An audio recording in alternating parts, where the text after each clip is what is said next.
Swim Things in Blue Springs, your one-stop shop for all things swim. Pools, spas, patio furniture, swimwear, and accessories. Visit them in Blue Springs or at www.swimthings.com. And I tell him everything. He just says, he was very supportive. He goes, if I need to check on you every single night, I will come to campus and make sure that you're okay. He goes, nothing ever that you could ever say or do will make us not love who you are and appreciate you on the team. And I was very thankful to that.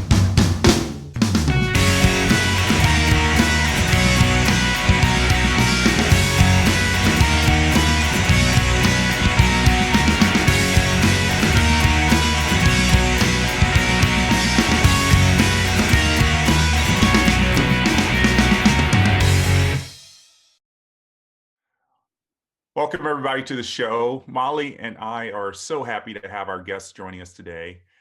When we say Cooper Robinson has overcome a lot of obstacles to become a star swimmer and now coach, it's really an understatement. I mean, not only did he face his fears about being a gay swimmer, but he had to fight through the thoughts that almost led him to suicide. And we're happy he's here with us today to help us with a to help us motivate a new generation of swimmers. And welcome today, Cooper Robinson. How are you doing, Cooper? Good. I'm so glad to be a part of this. Thank you again for having me. Absolutely. So, when you look back on the life that you've led so far, what does it mean to you to have gone through all these peaks and valleys and come through smiling on the other side? It's a very powerful feeling. You know, you go through so much to get to where you are in the present day that you just have to look at your journey and just smile because you're like, I did that. You know, I got through that. I was able to face my demons, be my true self, and I'm very excited and I'm very appreciative of the people who helped me along the way. So. So let's talk about growing up in Katy, Texas, which is just outside of Houston. You didn't start actually swimming competitively until you were in eighth grade, correct? That is very true. I was a very late bloomer in the sport of swimming, eighth grade. How competitive were the meets then for you?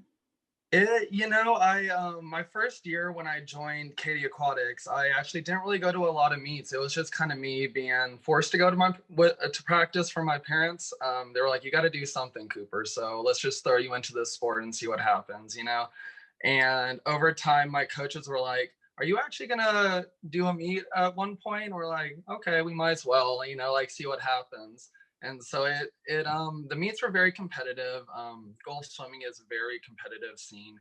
You have all these teams around the whole Houston area, and every single kid just wants to be the best, you know. And it was very competitive growing up in it, and definitely pushed each other a lot. So. How much did you and your team benefit by being coached by Seth Houston, who is now the head coach at Rice University? Seth was my very first coach. So it was the summer before eighth grade where I really joined the summer league team, and he happened to be the head coach for the summer league team.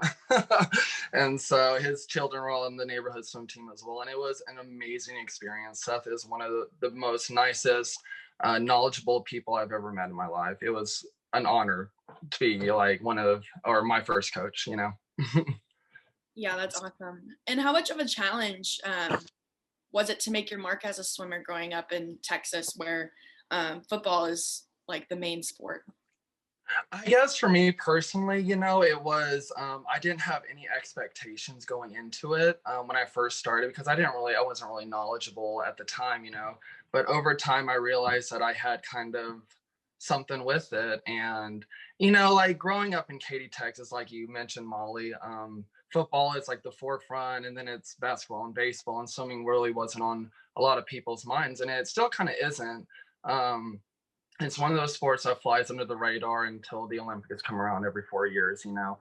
And so I remember in high school, whenever things started to take off with my career, that people are like, oh, wait, we actually have a swim team in our high school? Like, oh, wow. Like, you know, and so it was definitely oftentimes overlooked and kind of we're just like, oh, he's a swimmer, you know, what, you know, like, oh, well, you know, until, you know, things happen and they're like, okay, like, we actually have a good team, you know, at Taylor High School, and we're actually making progress. And so it was definitely an exciting time, but also no one really cared most of the time.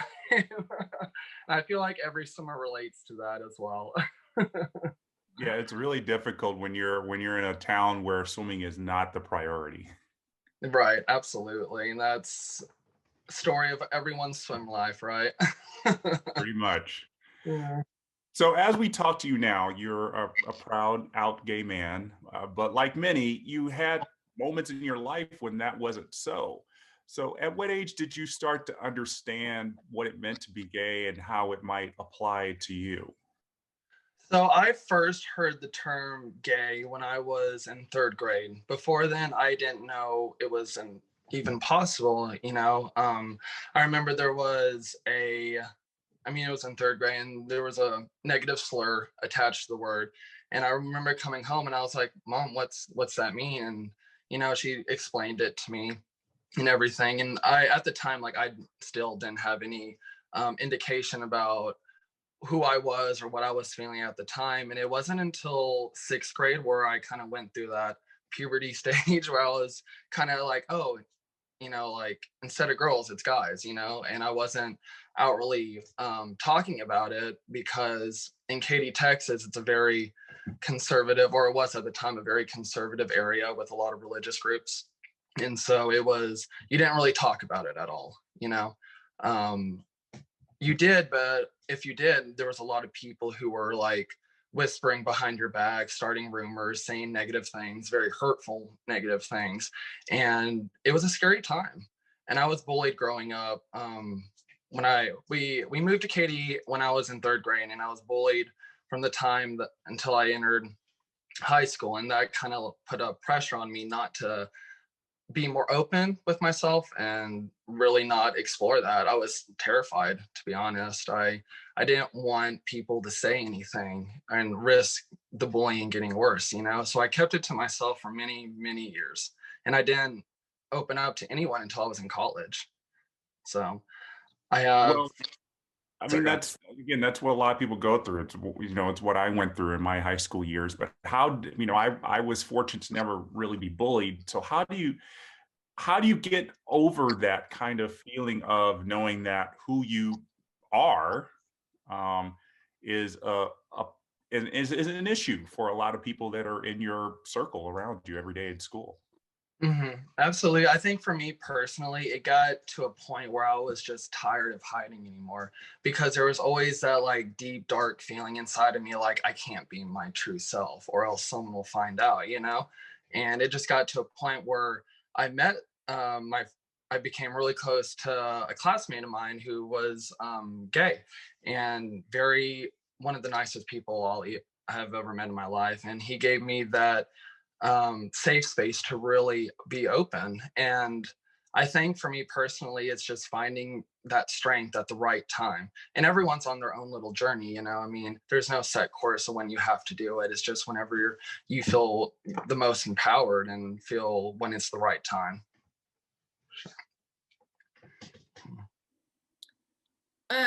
Talking about TCU, what made you decide you wanted to go there? So my club team, we had a TCU swimmer who would come back and swim with us during the holidays or summer. His name was Josh Bagby, and I looked up to him so much. He was this incredible swimmer. He was really nice, and he actually took the time to really get to know me when not a lot of people would. And I was very often closed off because I was afraid of people finding out. I mean, you can kind of tell in my voice that I have that quote unquote gay twang. And so I was very quiet a lot of the time, and I didn't talk at all. And he took the time to really get to know me. And I just thought, wow, like, that person had a very big impact on my life in a very positive way. And so I kind of want to explore wherever he went to school, because it just seems like a cool place from whatever he talked about and everything. And, you know, I took my recruiting trip there whenever I was able to, and I just fell in love with it. It was a beautiful campus. I mean, it's changed so much now since I was there. But it was a really beautiful campus. I really loved the ideals of the coaching staff at the time, and the team was very close. You know, there was this rule that the head coach had at a time where you didn't take any recruits to parties. And me being very closed off and having social anxiety, I was like, okay, like this sounds like a great place for me, you know? And the team actually listened to the coach. They were like, we respect the coach so much that we're not going to do this. When other places I visited, we all got shipped off to a party every single night, you know? And at the time, that was what was really appealing to me because it just seemed like a close knit team and everyone respected the coach. And that's what I really love to see. Yeah. Some of your coaches have said that you were one of the most hardest workers and the picture of an ideal student athlete. Where do you think you inherited this drive and consistency of your efforts in leadership? Swimming was the only thing at the time that I knew I was good at, or I knew I had a talent. And I don't mean that in an arrogant way. And I knew I had something with it, and I know I didn't want to lose it at all. And so, you know, you can ask my teammates in college. I was very closed off. I didn't go out to parties. I didn't drink. I didn't do anything.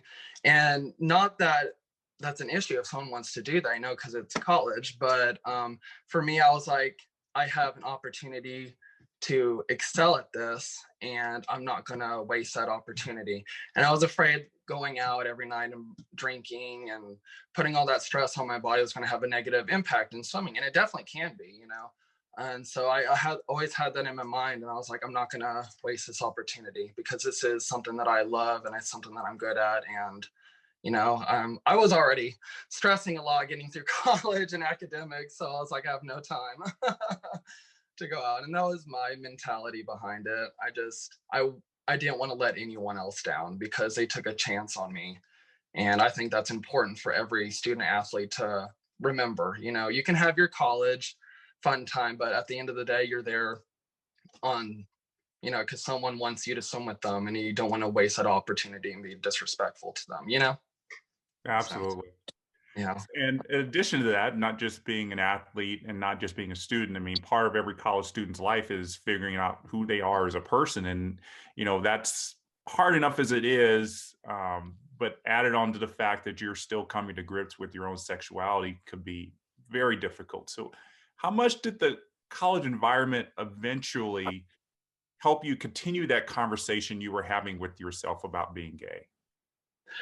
I think you hit the nail on the head, actually, because like you said, college kind of forced me, not in like, I guess in the end result, it was a positive, but it forced me to kind of come to terms with who I was. And I think that was the power of that TCU had over me, which now I'm thankful of, because if certain situations didn't occur, like who knows what could have happened. I wish they were different, but you know, it's part of my story and it's part of my truth.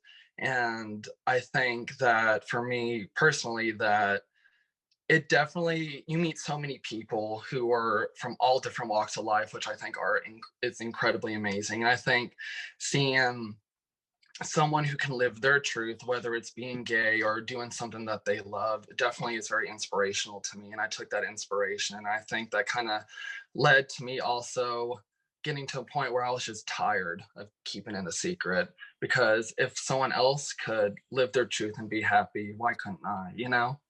And so, but there was also at the time a mental block too, because going back to being bullied and being afraid what people might say or treating me different, or I think one of my biggest concerns was my scholarship was going to get taken away, because I mean, you hear those horror stories and you certainly don't know what could happen. I think that kind of, it allowed me to take one foot out the door, or the closet in this case, but not fully. I kind of dabbled with it, but I didn't want to be fully open at the time, you know.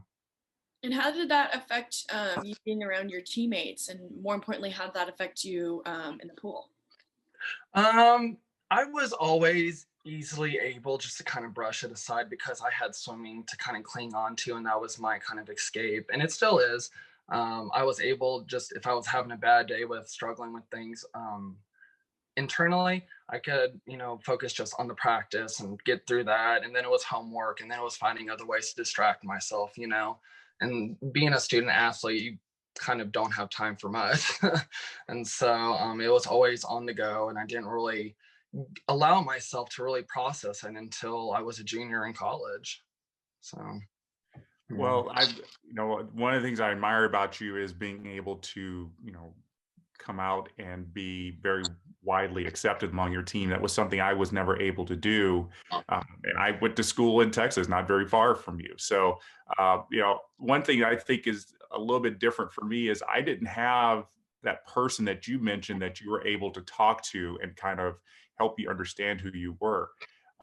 Tell us about those conversations that you had that ultimately, I guess, would have led you to being free and willing to be openly gay to your teammates and your friends. absolutely. It was terrifying. I remember, when I met my friend Steven in a math class of all places, and he was telling me about his life. I like to find inspiration in all different things, and hearing him say about his life and everything kind of gave me the inspiration to think about it and then kind of talk to him. But I remember we were sitting outside in a very secluded location. We just sat there for probably an hour, and just me quiet. I mean, he knew. I mean, he was just waiting for me to say it, and so I just kind of, at one point, you're just kind of like, well, it's now or never, like, this is your opportunity to finally share this secret that you've been hiding all your life for years and years and years, and it's scary. It's a very, very scary thing, but it's also empowering once you do it.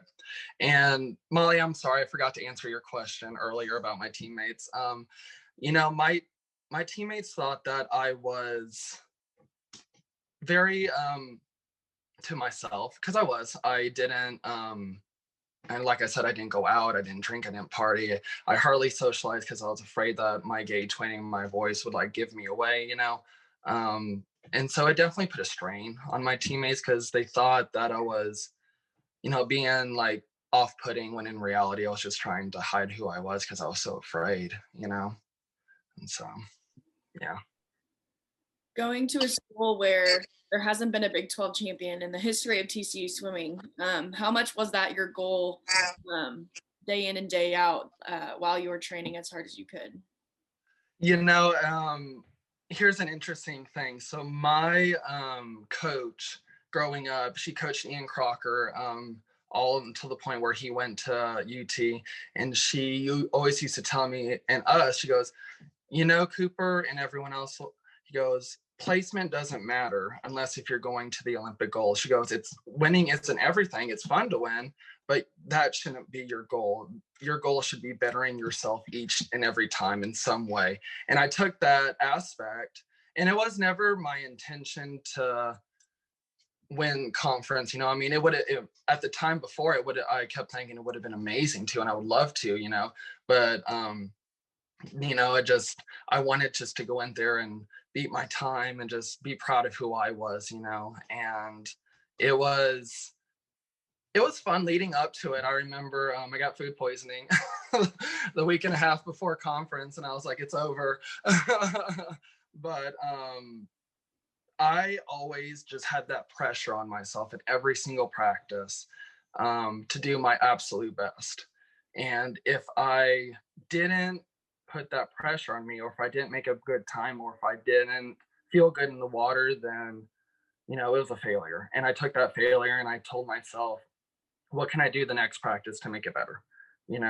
Whether it's eating a bigger lunch before, or doing more stretching before practice, or getting more sleep. I was determined, and I kept that determination, and I found ways to keep myself determined too, and inspired every single day. And that was my biggest goal, was what can I do to make myself a better swimmer, and I think I had teammates who kind of were like over college or over swimming, excuse me. And they kind of were just like, well, I'm just going to get through it. And I told myself, I was like, I don't want to be that. I don't want to be that swimmer. And no shade to those people at all. I respect them and I love them dearly. But I just told myself I didn't want to be that way. And that, again, I found my motivation to keep on training. So, well, clearly all of your hard work and determination has paid off. but describe the feeling whenever you won the 200 backstroke your sophomore year at the Big 12 championships, becoming the first TCU swimmer to win a Big 12 race. So I remember coming off the wall at the 75 and I pushed off and I was like, wow, I'm really hurting right now. I said, I just got to finish that race. And I saw the two UT swimmers on my side and we pushed off at the same time. And I just kept telling myself, I was like, Cooper, just finish the race. Just finish the race and we'll see what happens. And I remember finishing and I was like, oh, thank God that was over. And I looked out and there was this big camera right on my face. And I was like, what's happening? You know? And I just looked and I was like, oh my gosh, like this actually happened, you know? And it was a very surreal moment because it was very, it's very empowering. It was just great, you know? I remember half of me was that really exciting, just happy part because, you know, like, oh my gosh, like I won conference, you know, and that was an amazing feeling. And I don't take that for granted. But the other half of me, I was a little upset because I didn't go the time that I wanted. And I remember I walked to my coach and she was like, you're really upset about that? And I was like, well, I didn't get the time. And she's like, go to the warm down pool, get out of here. You won conference. And so it was a very surreal moment. It is one that I will never forget in my whole life. Yeah, just for people who don't know, the Big 12 conference it's very hard to win a race because you have the University of Texas and, you know, everybody. I would imagine when you're having these team meetings, you know, during the season at conference, you know, everybody is probably thinking there's no way we could beat Texas. There's no way we could win anything. But then you do. So did the ideology, did the thinking on the team shift after you won that 200 back? It definitely did. I think it gave people the confidence and it made people start thinking, hey, we can race with UT or West Virginia. You know, we can do this and it's possible for it to happen. And it definitely, when it did happen, I just remember everyone was kind of like, well, let's finish our races and let's get to it. You know, like the mindset changed and the motivation increased too. And so it was really great to be a part of that moment for sure.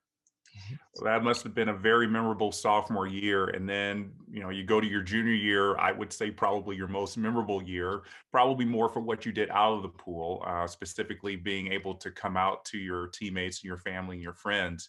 Um, Tell us about that process that led you to those days of standing in front of people and saying, this is who I am.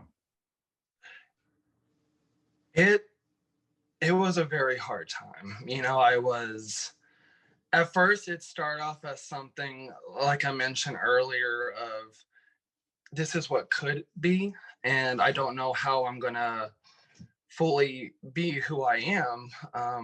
Authenticity, you know, but it took a downturn for the worst. I remember, you know, I told my friend Steven, and bless his heart, he kept it a secret. But other people starting to find out from other means. For example, my friend introduced me to the app Grinder. And at the time, I had no idea what it was. And, you know, and you meet other people in the community who the TCU gay community, I mean, who you think are very, who have the same intentions, good intentions that you do. But, you know, and you meet people and you think they're great and you learn that they start spreading rumors about you and they start telling other people your secret. And it was scary. It was very, very scary because I wasn't ready, you know, and I was being forced to come out of the closet and I was dealing with a lot, you know, at the time. And I'm now just starting to open up about this too. There was a sexual assault that happened during that time that kind of threw me into a downward spiral.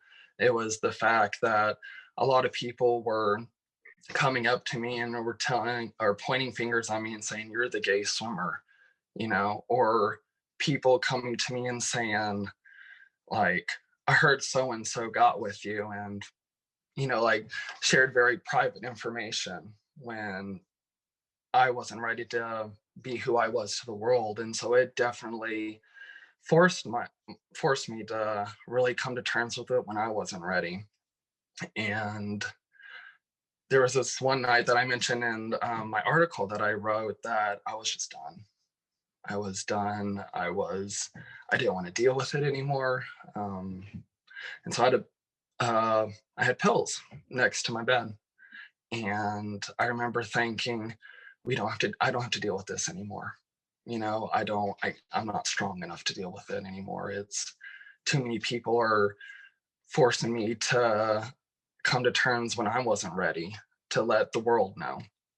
And I remember I took the bottle of pills and I probably swallowed about 8 to 10, if I remember correctly. And I remember as I was doing it, something kind of just switched my mindset. And I just thought to myself, I was like, what am I doing? And I like to think that it was divine intervention. And I just said, I can't let this beat me, and it was a whole process.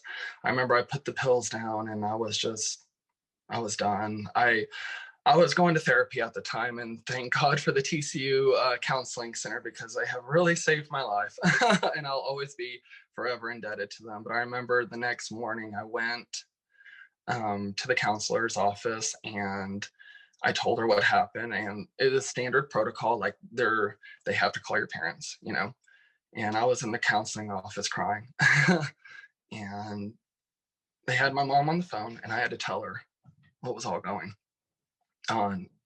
And I didn't tell her exactly what was happening. I just said, like, there's these bad things and I'm not having a good time. And so that happened. And, she was very supportive. She said, we'll get through this and, it'll be fine. And so I went back to my dorm room and I walked in, I slammed the door, and I just had a breakdown in my room. And my roommate, Mitch Adshead, sorry, I get a little emotional talking about it. My roommate, Mitch Adshead, he came in, he goes, are you okay? And I said, I'm not okay. And I told him everything that was happening. I told him about people who betrayed my trust. I told him about what people were saying, what happened. And he says, we need to tell the coaches. And that was a huge, huge nightmare for me because, like I mentioned earlier, it was, I don't know what was going to happen because the head coach at the time was from middle of nowhere, West Texas, conservative land. And so I thought, oh my gosh, like my scholarship is going to be taken away. I'm going to be kicked off the team. And he goes, it's not going to happen. And he literally had to take my hand and we walked to the coach's office. And I remember going inside the offices and I went to my backstroke coach and she's like, I knew something was up. Let's talk. And so we all talked and I told her everything and she started crying. We all started crying. And then she was like, we have to tell Richard, the head coach at the time.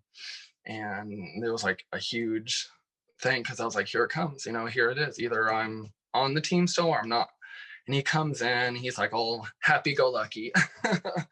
And he just says, and I tell him everything. He just says, he was very supportive. He goes, if I need to check on you every single night, I will come to campus and make sure that you're okay. He goes, nothing that you could ever say or do will make us not love who you are and appreciate you on the team. And I was very thankful to that, and my teammates knew something was happening.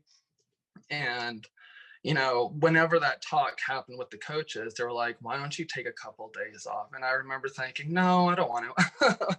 I was like, swimming was the only thing that was kind of like saving me at the time. And I remember I was coming down from the coach's office in the middle of practice and it was just, everyone was like, oh my God, like, are you okay? And I didn't say anything to them. I told each one of them individually and they were all very supportive. There was a couple of teammates who were kind of wary of it and didn't really understand it at the time, but they were very supportive and they knew that I've been going through a lot and they respected that. And I respect them for doing that, you know? And so I was very happy that they were very supportive, but I knew that I had to tell my family next as well. And I remember I was moving out, it was moving out day, and my parents were going to come up and help me move out. And a week before, I told my mom, I got to tell you something. I have to be honest about something, but I don't want to tell you until you get here, which wasn't probably the best idea because she kind of freaked out the whole week thinking I quit swimming or I got someone pregnant or, you know, and she didn't really understand it. And I remember in the car ride there, you know, we were driving back to Austin from Fort Worth and I just started breaking down again and crying. And she goes, Cooper, I knew. I'm your mother. I knew since you were a year old when we had to take you to the Barbie aisle in the toy store. And she goes, I'll always love you and I'll always accept you no matter what, you know? And I remember, so I just told her, and then I told my sister via text because I was really scared and I didn't really know what to do. And so I texted her and the first thing she says, she goes, can we go shopping? And I was like, I'll take that as a great coming out experience. And she's been my biggest supporter ever so far. And she's very protective of me as my family is. And so they've really been amazing. And then I told my dad and my brother, and the first thing they said was, do you have a boyfriend yet? And I'm like, no. But they've been really, really supportive. And so I'm very appreciative that through that dark time, something positive came out of it. Well, everybody goes through those dark times, and I can tell you, I went through those, not to the level you went through, but I've spoken to a lot of people who have, had that moment where they fear that there is really no way out. And I think what's a little different from their story and your story is when you were at your lowest point, someone was there to talk to. And I think a lot of people don't get that for a very long time. And I don't think you could possibly quantify how fortuitous it was for your roommate Mitch to walk in the room when you really at a point where you really needed him, and to have him, like you said, hold your hand and take you to the coach's office, I think was probably one of the best things that could have ever happened to you at that moment, instead of him just saying, just sit in the room and just get it out. I think he kind of helped you just get it all done, because I think that's really what you needed. Absolutely. Absolutely. I'm very appreciative of him. I always will be. And I still talk to him to this day. He's always a good friend of mine that I'll always cherish forever. And my friend Steven, the first person I came out to, I'll always think the world of him and just thank him enough for allowing me that safe space. I spoke to another former teammate of yours, and he had this to say about you, quote, when Cooper did come out to me and others, I was truly in awe of his poise and how he truly stayed true to who he was, end quote. And does that surprise you to hear that another teammate of yours had that to say about you? That is very sweet of them. That makes me really happy because I think once I was allowed to truly be myself, I never looked back. And I was like, this is who I am now. And I'm not going to allow other people to tell me otherwise. I'm not going to allow people to put me down or say that I shouldn't act like this because it makes them uncomfortable because of my sexuality. I told myself, I was like, those days are gone now. And if you don't like it, then you can be gone too, you know? And so I was like, I'm not going to change who I am anymore. I've been through hell and back and I'm not going to do it again. So that was my kind of reasoning behind that. So hearing that has really, really put a smile on my face. Yeah, really, I could see it, and that smile I know is never gone away ever since. How did this change your outlook in the pool with your swimming career? It was actually amazing. I felt like there was this huge weight lifted on my shoulders, and I felt like I could just have fun. I didn't have to rely on swimming to be my only way of like owning up to anything, I guess. I could just be my 100% be my 100% self and really just flourish finally, and it was such a great feeling. And it was a really great feeling. And then you talked about this article that you wrote. You wrote it for outsports.com. How did that decision come about? I saw a lot of other gay athletes like myself writing articles, and I told myself, I thought about it a few months. I was like, what if my story can save someone's life? What if my story can help someone be true to who they are, and hopefully not go through the same thing that I went through? And I said that was my main motivation for writing the article. If it could help at least one person, then it's done its job. And whenever I released it, it was great. It was terrifying because you know, it went worldwide. I mean, I was getting messages from people in Europe. I was getting messages from people in Australia and Asia and Brazil, like all over the world.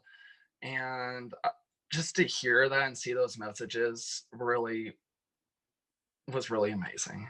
Let me just tell you, it was just really great to see that and to know that my story helped other people is what my prayer was the whole time. So moving into the future a little bit, tell us how you got into coaching. Well, so my last semester at college, I get a coach from, my family moved up to Austin from Katy whenever I graduated high school, and I would come back and swim with Lost Creek Aquatics. And My coach at the time, Jana Risser, she called me up and she said, "Hey, I got a job for you. Wouldn't take it?" And I'm like, "Well, I don't really have anything else going on right now, so I might as well just see what it's about." And I decided to try it out, and I fell in love with it. I love being. I call myself the diva coach supreme because I purposely kind of act that way to allow kids the freedom to be themselves. Um, and it's just been great, just being a mentor for the kids in and out of the pool and just being there for them. It's been a truly life changing experience, and I absolutely adore it. How do you feel you're making an impact on these kids? I'm sorry. How do you feel you're making an impact on these kids as a coach? I hope that I'm allowing them to be their most authentic self when I couldn't be as a kid. And I goof with them. I always ask how they're doing, and if they ain't having a good day, I'm like, let's talk about it. Let's get through it, and then let's just have fun in the pool. Just forget about everything. And that's one of my main goals. Of course, I want my swimmers to do well in the pool, and I'm going to help them get there, but I also want them to be great people outside the pool as well. And I want them to have the courage and have no fear about being who they are, because that was something that I wish that I had growing up. Because there was no role models for LGBTQ plus people back when I was a kid. I mean, you had Ellen and you had Will and Grace, but that was it. There was nothing else. So you had to really just hide yourself and really just tell yourself that one day maybe it'll get okay, and it did. So. Well, I know those kids are really going to be learning a lot from you. I'm sure they're very happy to have the Diva Supreme coach on deck all the time. And like you said, it's really not just about what they do in the pool, because what they do out of the pool is what they're going to be doing most of their lives anyway. So the kind of people they are will really dictate what they do in this life.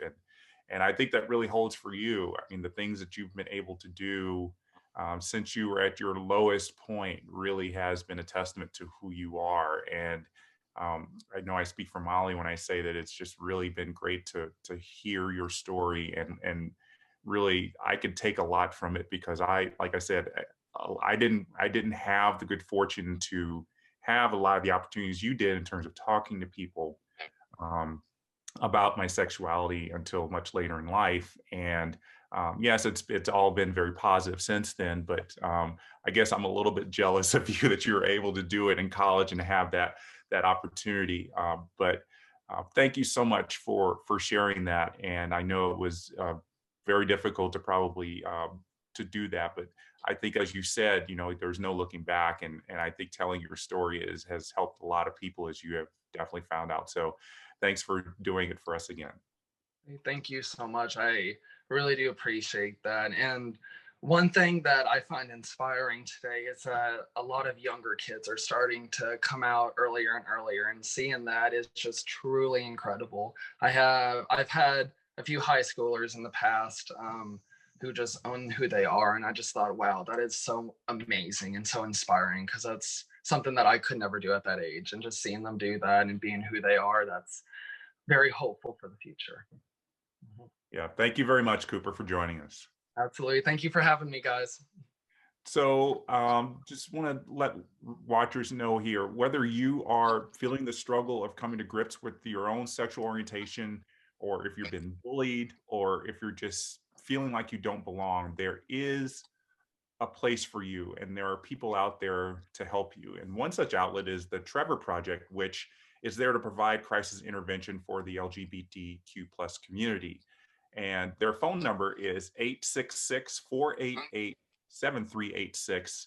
And again, that phone number 866-488-7386. And it's available 24/7 whenever you feel like you need to talk to somebody and you don't have anybody in your immediate circle. Someone is there to talk to you. And you can also call the National Suicide Prevention Hotline at 1-800-273-8255. Thanks everyone so much for joining us today. And remember, it's not just about the destination, it's also about the journey.